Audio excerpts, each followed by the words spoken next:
Right, now for something completely different. It's Saturday, so therefore point-to-point chat at a premium. Delighted that Claire Hart from the Point-to-Point Authority joins us now. How are you, Claire? Oh, hello, lost you there. Claire, can you hear me? Yes, in and out, yes. Excellent. Well, we'll go on the basis you can. How do we find you? Hi there, hi.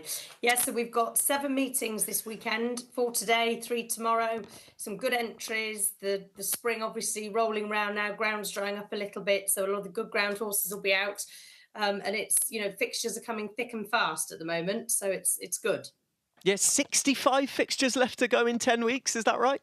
I know, absolutely. So we've been looking. It's really interesting. We had 13 meetings pre-Christmas, which obviously is a great time of year. Good, good ground, great time of year to get the racing going. And then after Christmas, there's actually 114 fixtures.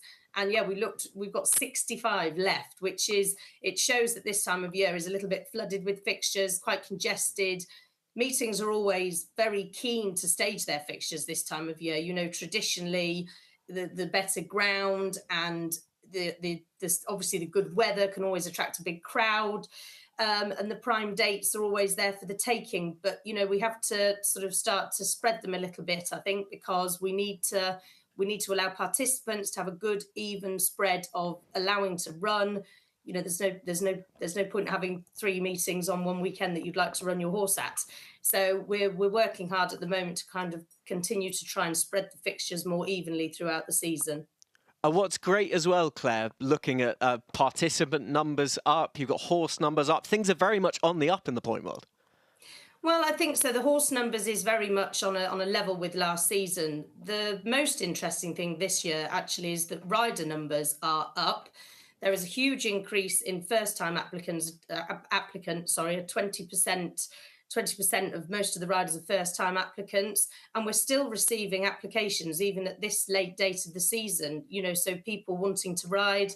So the appetite is there. People are really getting going.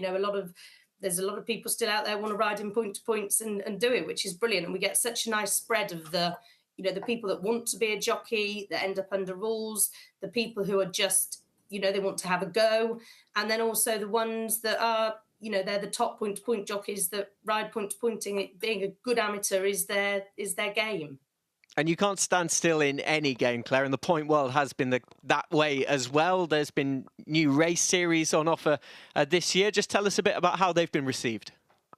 Yes, so in particular, the GB Pointing Bonus Series has gone down really well. That is a series that if you're a British bred horse, you're eligible for a £25,000 bonus when you win under rules.